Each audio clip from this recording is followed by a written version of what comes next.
Assalamualaikum warahmatullahi wabarakatuh. Alhamdulillah. Wassalatu wassalamu ala rasulillah. La hawla wa la quwata illa billah. Amma ba'd.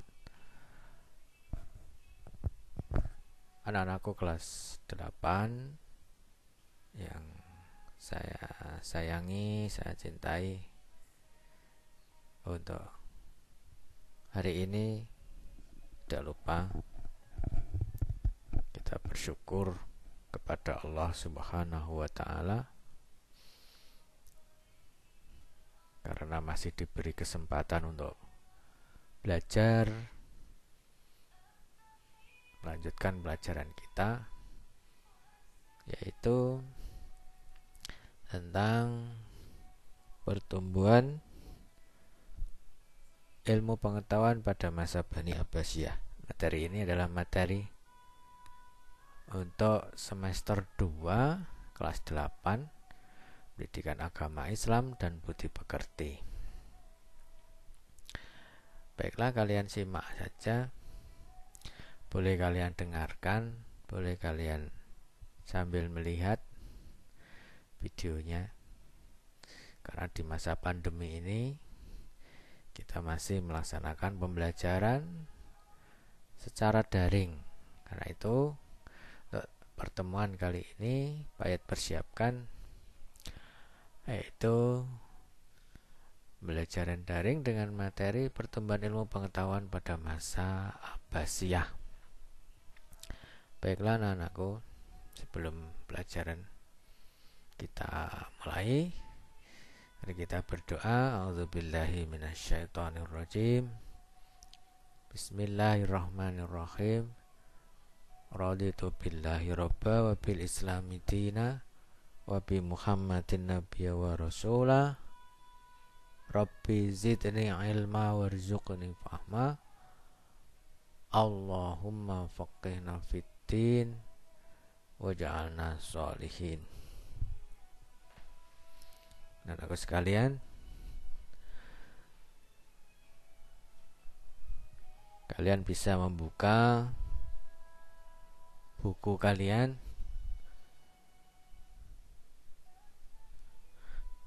yaitu bab 9 dengan judul Pertumbuhan Ilmu Pengetahuan pada Masa Abbasiyah. Kalian bisa buka, kalau di buku saya ini halaman 166 ya. Baik, kalian boleh mendengarkan saja atau juga sambil melihat buku. Ini kita literasi ya, kita melaksanakan literasi. Literasi itu apa? Kita membaca literatur. Jadi buku utama kita adalah buku paket, buku siswa kelas 8 SMP Pendidikan Agama Islam dan Budi Pekerti. Nah, anak sekalian, kelas 8 semester 2 ini ya, bentar lagi kalian sudah akan menghadapi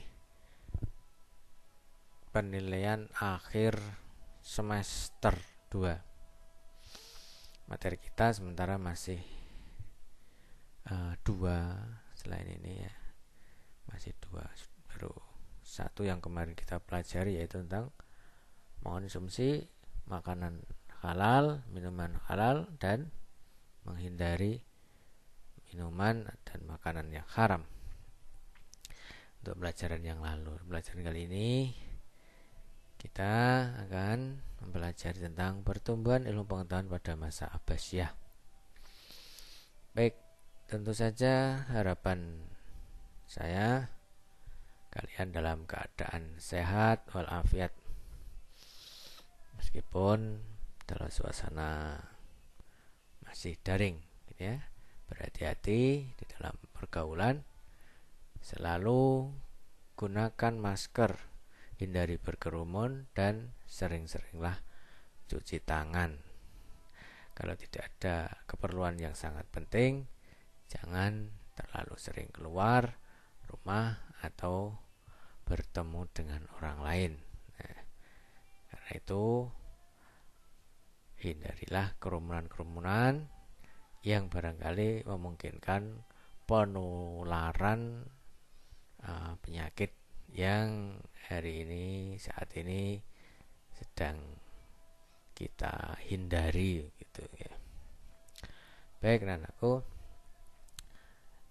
sikap mulia yang menjadi tujuan kita setelah mempelajari materi ini adalah kita bisa meningkatkan rasa cinta terhadap ilmu pengetahuan.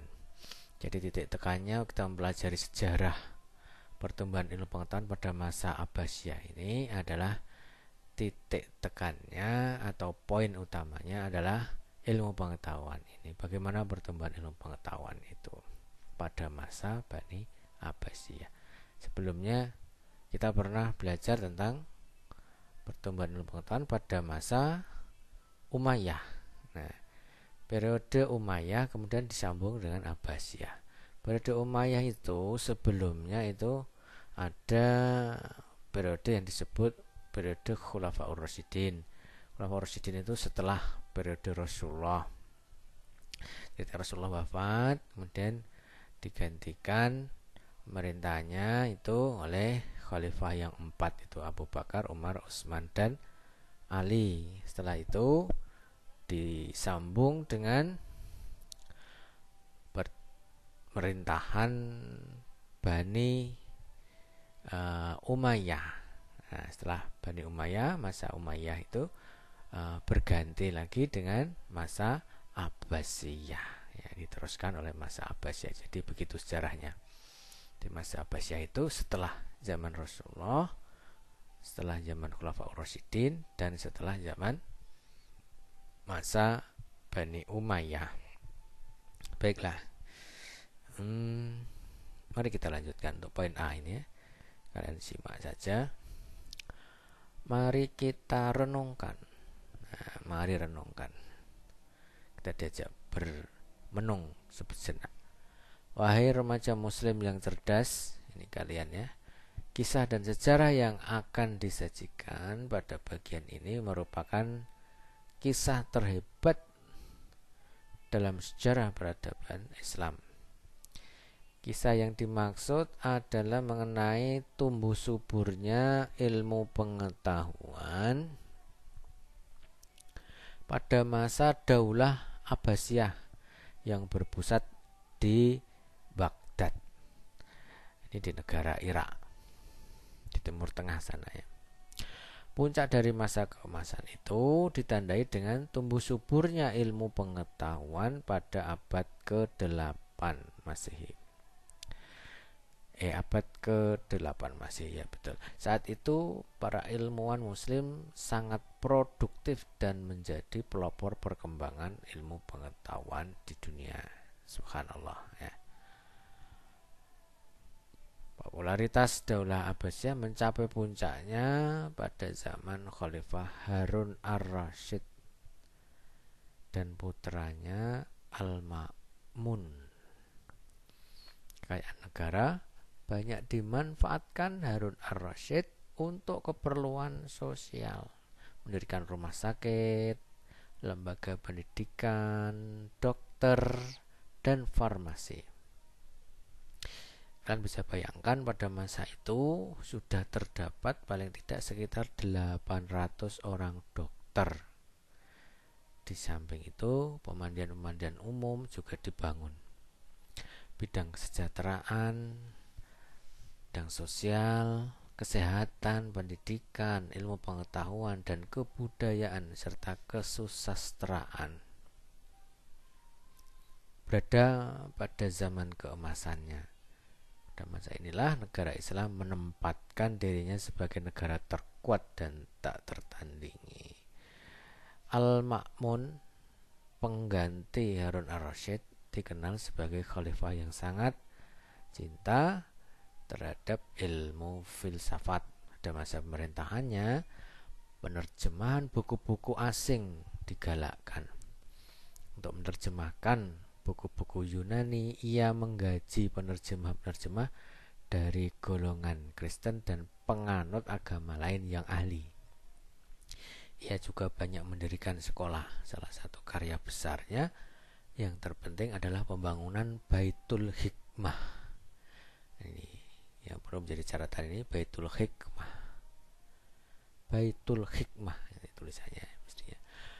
Berpusat, yaitu sebagai pusat penerjemahan yang berfungsi sebagai perguruan tinggi dengan perpustakaan yang besar. Pada masa Al-Ma'mun inilah Baghdad mulai menjadi pusat kebudayaan dan ilmu pengetahuan. Inilah menjadi renungan kita betapa harum citra dunia Islam ketika itu. Kaum muslimin sangat disegani oleh pergaulan di seluruh dunia. Waktu itu umat Islam identik dengan ilmu pengetahuan. Kemajuan di berbagai bidang ilmu pengetahuan selalu dipelopori dari kalangan kaum muslimin. Hal ini dilakukan karena Al-Quran dan hadis menjadi sumber inspirasi dan motivasi. Akankah masa kejayaan dan kemajuan tersebut pada saatnya dapat terulang kembali? Jawabannya tentu ada pada benak kalian para generasi muslim. Karena itu semangatlah anakku untuk selalu belajar dan belajar. Karena yang kita pelajari sekarang ini belum ada apa-apanya. Karena ilmu yang terbentang luas itu baru sebagian kecil yang kita atau kalian kuasai. Baik. Ini ada dialog ini ya, dialog. Kita simak dialog Islami yang B ini. Pak Arman berkata ini, anak-anak, demikian tadi perkembangan pendidikan Islam pada masa Daulah Bani Umayyah. Ini menceritakan tentang Bani Umayyah ini Pak Arman. Fatimah, maaf Pak, berarti masa pemerintahan Islam itu pernah mengalami penurunan. Ya betul Fat, termasuk pemerintahan Bani Umayyah. Nah, apakah setelah pemerintah Bani Umayyah runtuh ada penggantinya Pak? Ini pengganti, bukan pengantin ya, ini penggantinya. Ya tentu. Penggantinya siapa Pak? Wah, Bapak harus cerita lagi dong. Tetapi tidak apa-apa. Begini, setelah Bani Umayyah jatuh, pemerintahnya digantikan oleh keturunan Abbas atau yang sering disebut Bani Abbasiyah. Pada masa Bani Abbasiyah inilah Islam mencapai puncak kejayaannya yang sering disebut dengan The Golden Age atau puncak keemasan baik dalam bidang ekonomi, peradaban, dan kekuasaan. Selain itu juga telah berkembang berbagai cabang ilmu pengetahuan, ditambah lagi dengan banyaknya penerjemahan buku-buku dari bahasa asing ke dalam bahasa Arab. Wah, keren ya Pak. Berarti waktu itu sudah banyak orang muslim yang pandai ya Pak. Oh betul Fat. Oleh karena itu, sebagai orang muslim, kita wajib menuntut ilmu agar pandai dan tidak tertinggal dengan negara lain. Oke, siap Pak. Itu dialog singkat tadi ya. Kalian bisa memahaminya. Baik anakku. Kita sampai pada pembahasannya. Ini pemerintahan Daulah Abbasiyah. Mutiara Hasanah Islam tentang pemerintahan Daulah Abbasiyah.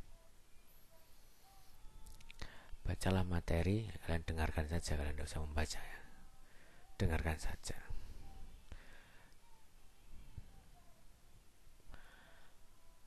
Nah ini tidak usah kalian laksanakan, ini kita dengarkan saja ini. Baik, kita mulai. Pemerintah Daulah Abbasiyah merupakan kelanjutan dari pemerintahan sebelumnya, yaitu Bani Umayyah. Pendiri dari Daulah Bani Abbasiyah adalah Abdullah As-Saffah ibnu Muhammad ibnu Ali ibnu Abdullah ibnu Al-Abbas.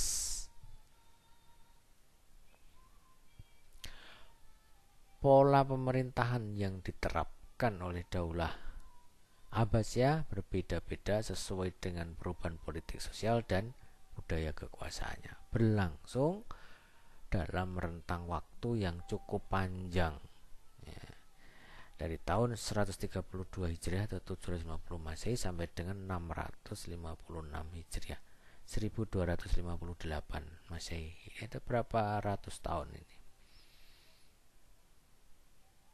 500 tahun, setengah abad, ya.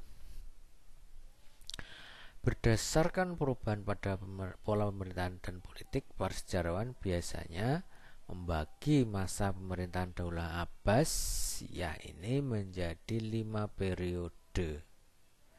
Ini para ahli sejarah membaginya dalam 5 periode. Periode pertama disebut periode pengaruh Arab dan Persia pertama. Ini tahun 750 sampai 584 Masehi.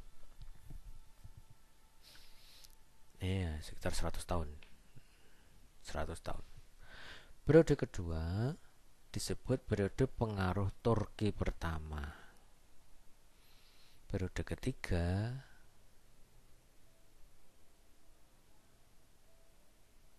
dalam pemerintahan khilafah ini masa kekuasaan dinasti Bani Buwayh. Dalam pemerintahan Khalifah Abbasiyah, periode ini disebut juga masa pengaruh Persia kedua. Kemudian periode keempat tahun 1055 sampai 1194, masa kekuasaan Daulah Bani Seljuk dalam pemerintahan Khilafah Abbasiyah biasanya disebut juga dengan masa pengaruh Turki kedua di bawah kendali Kesultanan Seljuk Raya Salajikoh Al-Kubro atau Seljuk Agung. Periode kelima, masa khalifah bebas dari pengaruh dinasti lain, tetapi kekuasaannya hanya efektif di sekitar kota Baghdad dan diakhiri oleh invasi dari bangsa Mongol. Nah, ini terakhir ini karena diinvasi oleh bangsa Mongol, maka dinasti Bani Abbasiyah ini pun berakhir. Nah, ini silsilahnya, kalian tidak usah hafalkan, dilihat sekilas saja. Baik, kita simak selanjutnya. Dengarkan saja. Pada awalnya ibu kota negara adalah Al-Hashimiyah dekat Kufah. Namun untuk lebih memantapkan dan menjaga stabilitas negara yang baru berdiri itu, Khalifah Al-Mansur, yaitu Khalifah kedua, memindahkan ibu kota negara ke kota yang baru dibangunnya, yaitu Baghdad, dekat bekas ibu kota Persia, tahun 762 Masehi. Dengan demikian, pusat pemerintahan dinasti Bani Abbas berada di tengah-tengah bangsa Persia. Ya. Di ibu kota yang baru ini, Mansur melakukan Al-Mansur, ya, melakukan konsolidasi dan penertiban pemerintahannya, ditertibkan itu. Di antaranya dengan membuat semacam lembaga eksekutif dan yudikatif. Nah, ini sudah ada kemajuan yang sangat berarti. Dalam bidang pemerintahan, Al-Mansur menciptakan tradisi baru dengan mengangkat wazir sebagai koordinator dari kementerian yang ada. Wazir pertama yang diangkat adalah Khalid bin Barmak, berasal dari Balkh, Persia. Dia juga membentuk lembaga protokol negara, sekretaris negara, dan kepolisian negara. Di samping membenahi angkatan bersenjata, dia menunjuk Muhammad bin Abdurrahman sebagai hakim pada lembaga kehakiman negara. Jawatan pos yang sudah ada sejak masa dinasti Bani Umayyah ditingkatkan peranannya dengan tambahan tugas. Kalau dulu hanya sekedar untuk mengantar surat, pada masa Al-Mansur, jawatan pos ditugaskan untuk menghimpun seluruh informasi di daerah-daerah sehingga administrasi kenegaraan dapat berjalan lancar. Para direktur jawatan pos bertugas melaporkan tingkah laku gubernur setempat kepada khalifah. Pada masa Al-Mahdi, yaitu khalifah ketiga, perekonomian mulai meningkat dengan peningkatan di sektor pertanian melalui irigasi dan peningkatan hasil pertambangan seperti perak, emas, tembaga, dan besi. Di samping itu, transit perdagangan antara timur dan barat juga banyak membawa kekayaan. Basrah menjadi pelabuhan yang penting. Basrah ini salah satu kota, ini kota yang di dekat di pantai. Daulah Abbasiyah mengalami masa keemasan pada masa diperintah oleh Khalifah Harun ar-Rasyid, yang di depan tadi sudah disampaikan ya, yang berkuasa tahun 786 sampai 809 Masehi, dan putranya Al-Ma'mun tahun 813 sampai 833 Masehi. Harun ar-Rasyid adalah seorang khalifah yang adil dan memiliki jiwa sosial yang sangat tinggi. Untuk meningkatkan kesejahteraan dan layanan kesehatan, dia mendirikan rumah sakit. Bayangkan, zaman dulu sudah ada rumah sakit, ya, hospital atau rumah sakit, lembaga pendidikan dokter dan farmasi. Ini sangat bergengsi. Hingga sampai sekarang pun dokter itu adalah satu profesi yang sangat terhormat. Pendidikannya pun sangat memerlukan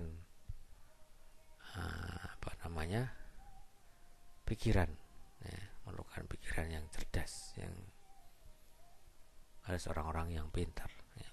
Termasuk juga farmasi.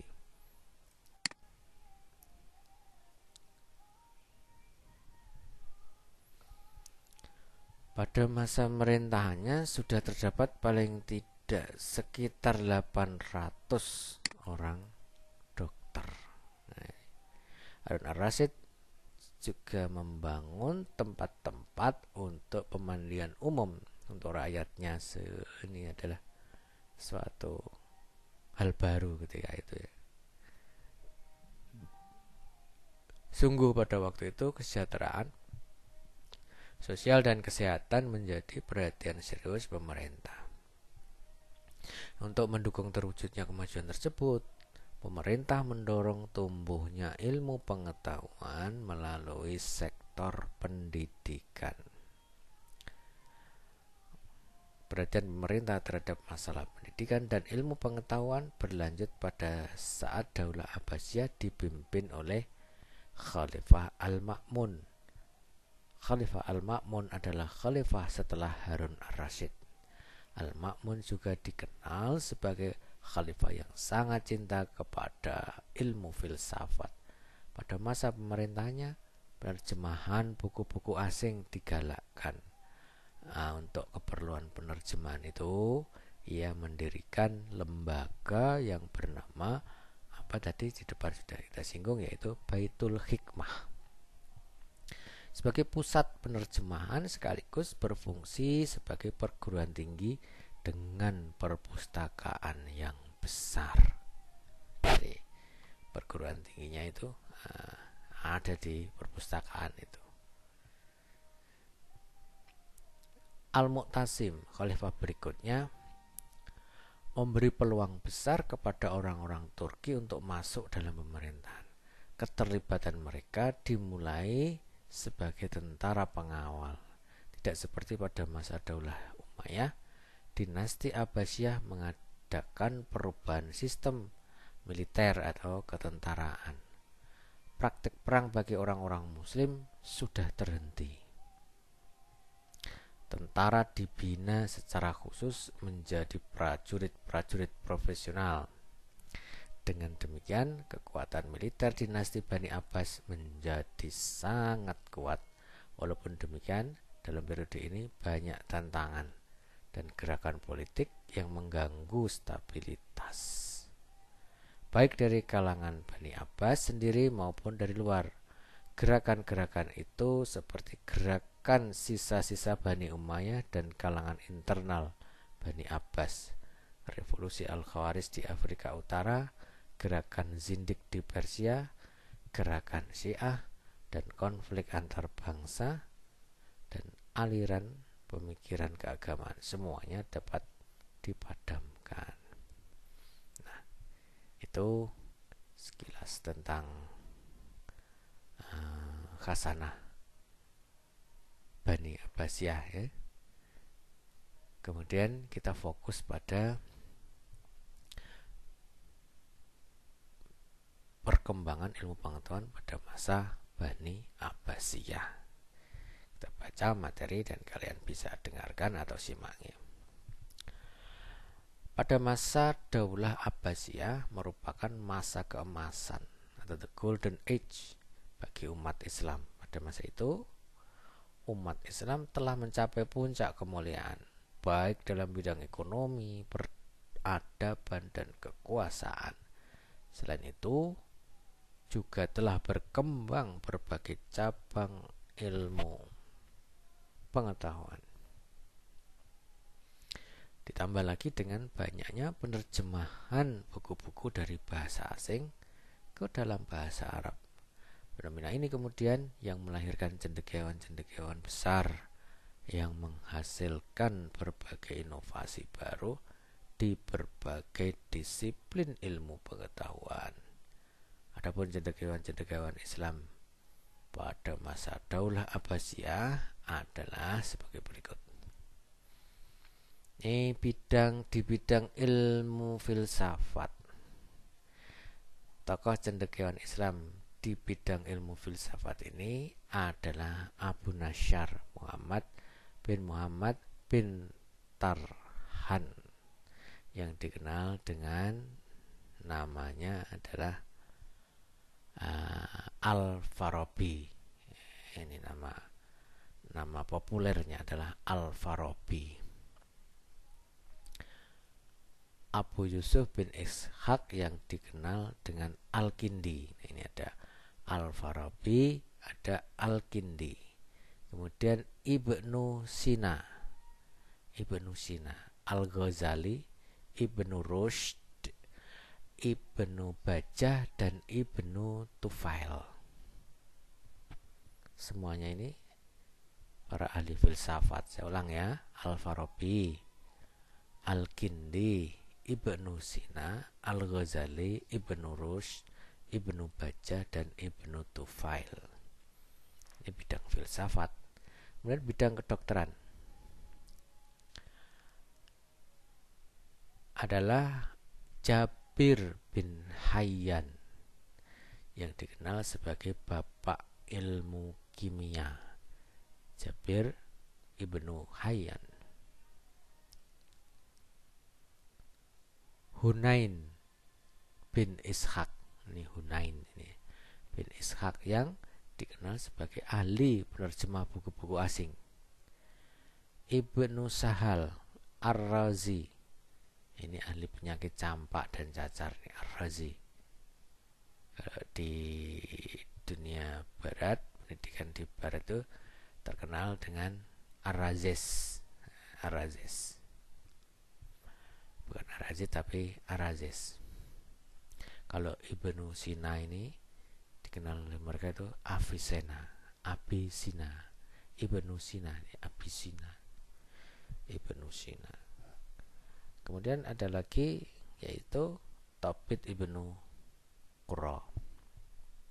Nah, sampai pada bidang matematika. Ada bidang filsafat, kedokteran, matematika. Tokoh cendekiawan Islam di bidang ilmu matematika adalah Muhammad bin Musa Al-Khwarizmi. Al-Khwarizmi inilah penemu angka 0, bukan huruf 0 ya, angka 0. Yang dengan bukunya Algebra, Aljabar kalau kita kenal, geometri, ilmu matematika. Umar bin Farukhan, bukunya Quadripartitum. Banu Musa, ilmu mengukur permukaan, datar, dan bulat. Nah, ini mereka ternyata sudah sangat maju dalam pengusahaan ilmu pengetahuan. Dan dalam bidang ilmu falak, tokoh yang ada ini adalah Abu Masyar Al-Falaki, bukunya Isbatul Ulum dan Hayatul Falak. Jabir Batani, ini membuat teropong bintang. Raihan Bairuni, bukunya Al-Afarul Bagiyah Ainil Khaliyah, Istikhrajul Autad, dan lain-lain. Mereka juga membuat buku hebatnya ya. Bidang ilmu astronomi, ini ada Al-Farazi, pencipta astrologi.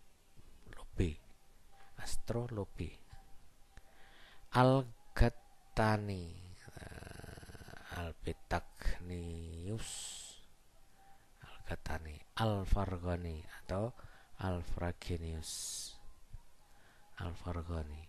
Bidang ilmu tafsir,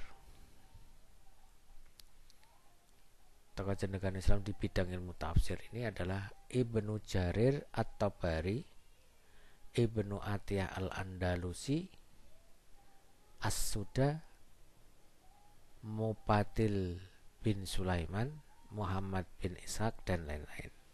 Dalam ilmu hadis ini ada Imam Bukhari, Imam Muslim, Ibnu Majah, Abu Dawud, At-Tirmizi, dan lain-lain.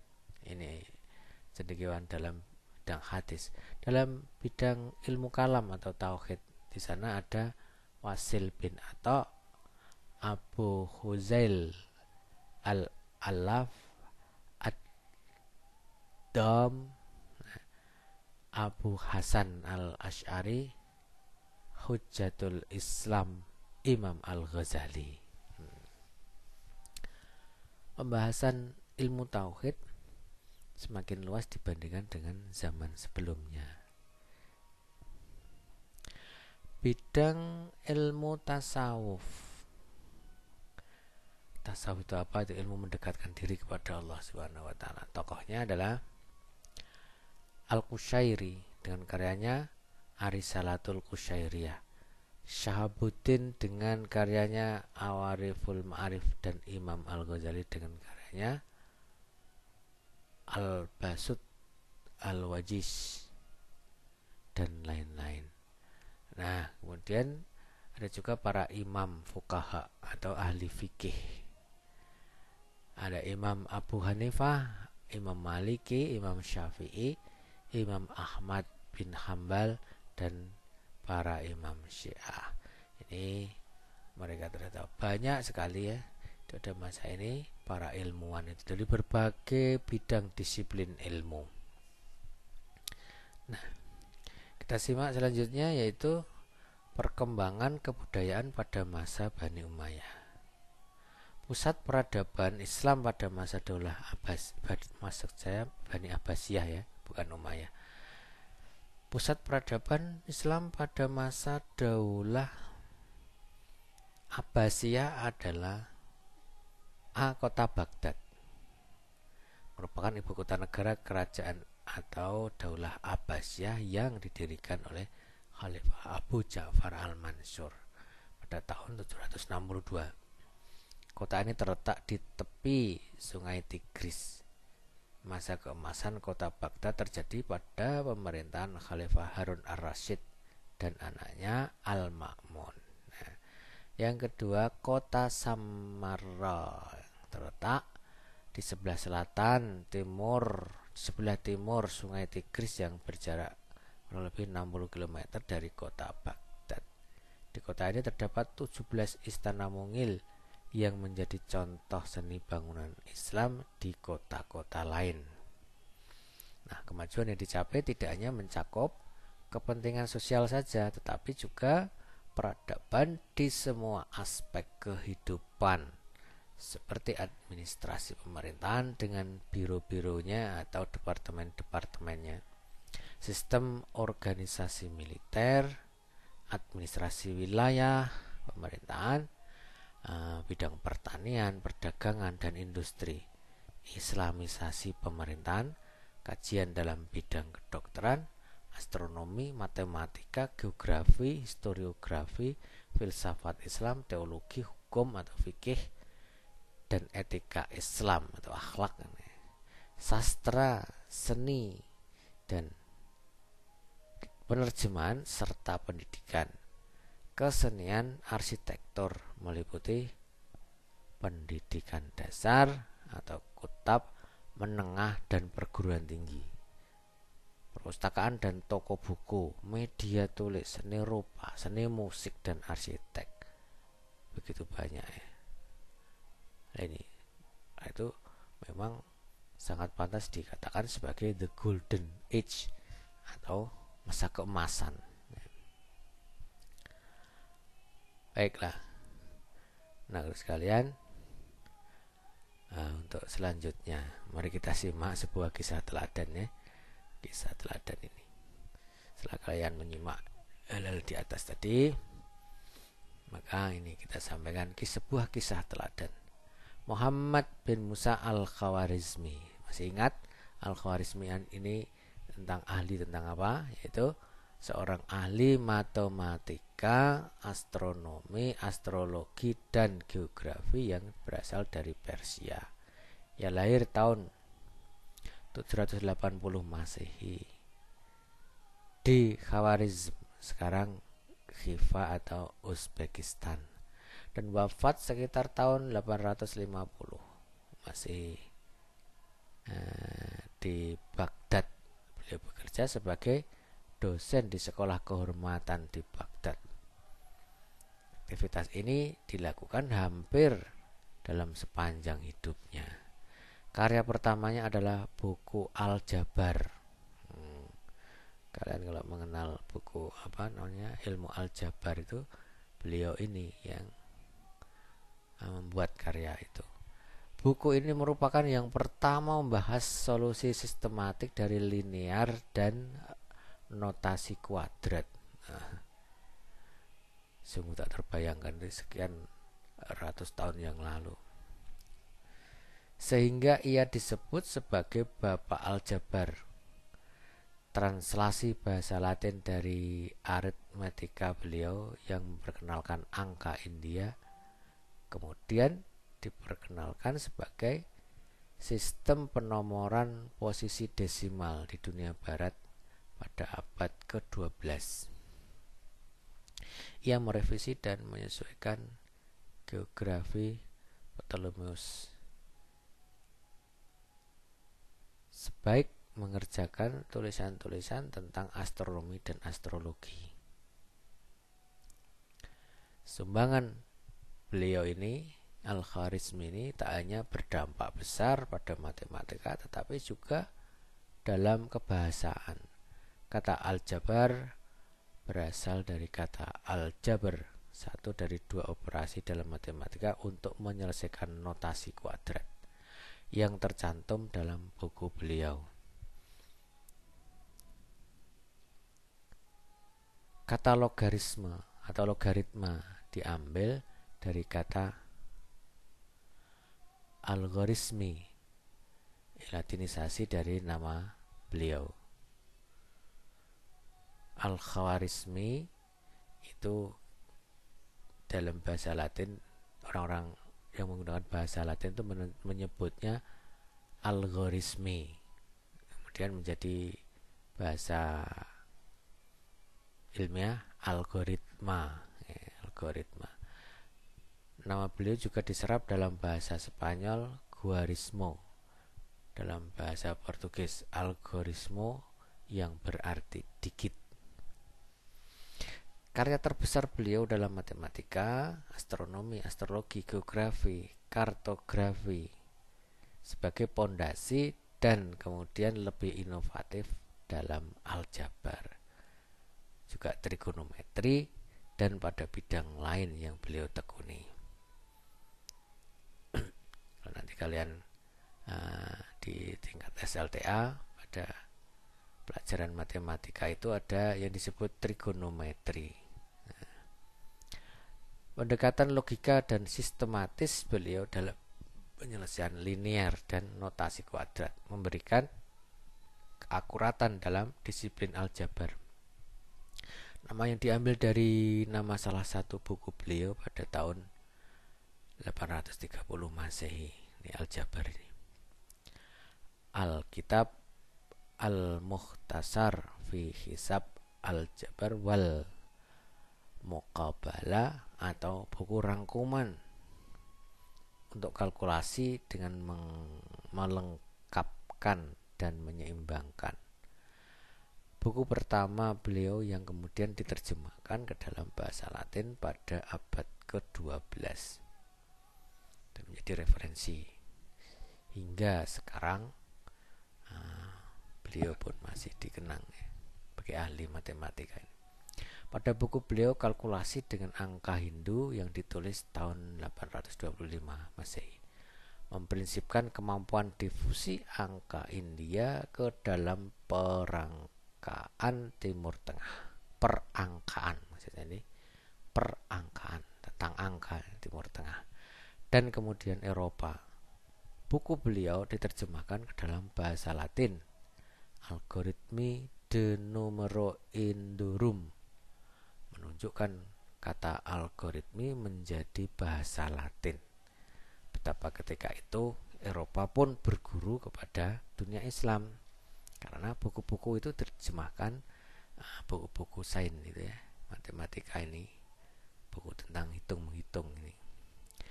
Beberapa sumbangan beliau berdasar pada astronomi Persia dan Babilonia, angka India, dan sumber-sumber Yunani.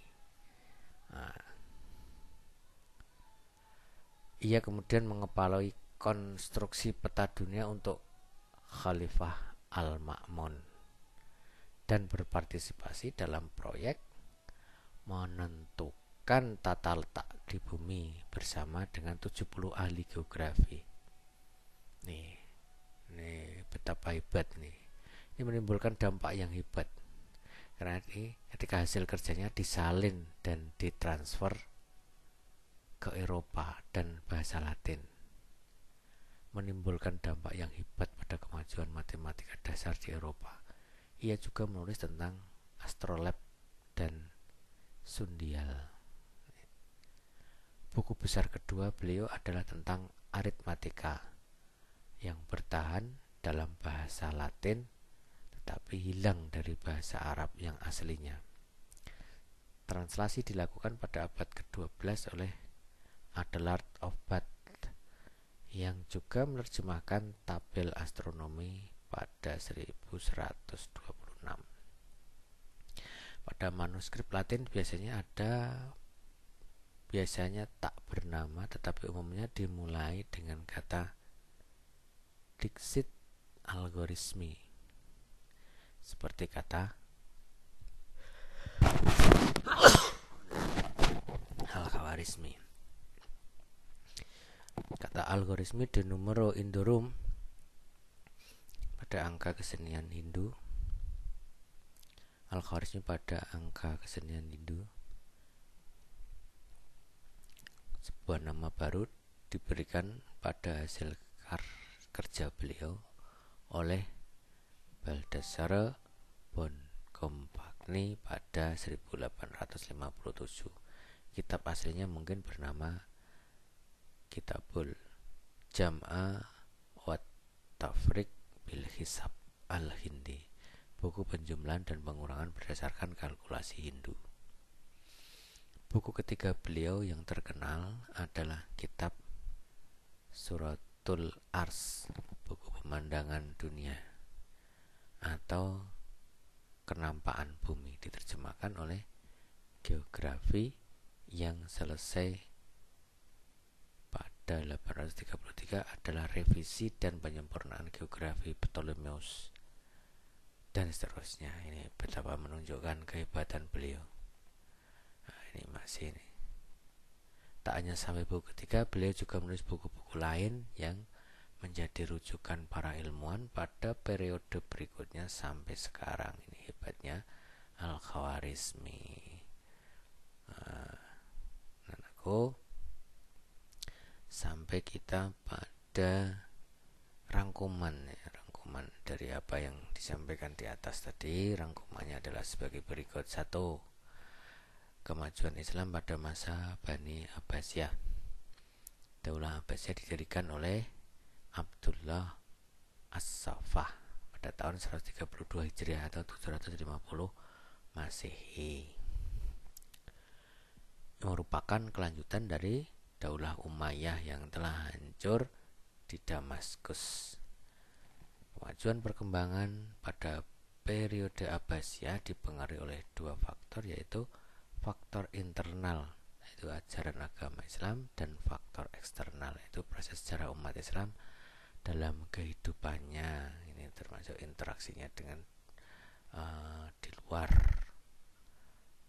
perkembangan di luar Bani Abbasiyah itu yang mempengaruhinya. Yang kedua, perkembangan ilmu pengetahuan pada masa Bani Abbasiyah adalah masa kemasannya itu terjadi pada masa Khalifah Harun ar-Rasyid dan anaknya yaitu Al-Ma'mun. Perkembangan kebudayaan pada masa Abbasiyah, terjadi kemajuan ini sangat pesat ketika itu di kota Baghdad dan kota Samara. Kemajuannya yang dicapai tidak hanya mencakup kepentingan sosial saja, tetapi juga aspek peradaban dalam semua aspek kehidupan. Ini ada pemerintahan, administrasi, perdagangan, pertanian, industri, kedokteran, kesehatan, astronomi, matematika, filsafat, teologi. Nah, sehingga ada pendidikan yang lengkap, pendidikan dasar hingga sampai perguruan tinggi, dan toko buku, perpustakaan, media tulis, seni, arsitektur, dan sebagainya. Nah, hikmah mempelajari sejarah pertumbuhan ilmu pada masa Daulah Abbasiyah adalah bisa meningkatkan keimanan kepada Allah dengan melaksanakan segala perintahnya dan menjauhi larangannya. Perintah untuk menuntut ilmu, menumbuhkan semangat menuntut ilmu. Dengan mengetahui sejarah Bani Abbasiyah itu tadi, dengan pertumbuhan ilmu pengetahuan yang ada di dalamnya, dinamikanya, maka hendaknya semangat kita menjadi tumbuh, kita bertambah bersemangat dalam menuntut ilmu. Ilmu apa saja, ilmu agama maupun ilmu dunia, seperti yang telah dicontohkan oleh para cendekiawan Islam, mengembangkan nilai-nilai kebudayaan yang sesuai dengan ajaran Islam, membina rasa kesatuan dan persatuan umat Islam, dan kerukunan beragama di seluruh dunia yang tidak membeda-bedakan suku, bangsa, negara, warna kulit, dan lain sebagainya. Demikian untuk selanjutnya. Ini kita berlatih soal ini, nanti bisa kalian kerjakan. Nah, anakku, demikian yang bisa Pak Yud sampaikan. Ini seperti Pak Yud membacakan, tapi sambil diselingi sedikit-sedikit, diberi ulasan meskipun hanya sedikit-sedikit. Karena itu rajin-rajinlah belajar supaya tidak ketinggalan ini masih banyak sekali ilmu yang harus dipelajari oleh kita. Terutama kalian selaku generasi muda harus bersemangat untuk belajar. Jangan pernah kendor. Karena ilmu yang kita miliki sekarang ini baru sedikit. Masih panjang jalan kalian untuk bisa menguasai ilmu-ilmu yang lain. Baiklah, demikian. Semoga bisa bermanfaat untuk kita semua. Baik, akhiri dengan doa ya. Mari kita berdoa. Subhanakallahumma wa bihamdika asyhadu an la ilaha illa anta astaghfiruka wa atubu ilaik. Terima kasih atas perhatiannya.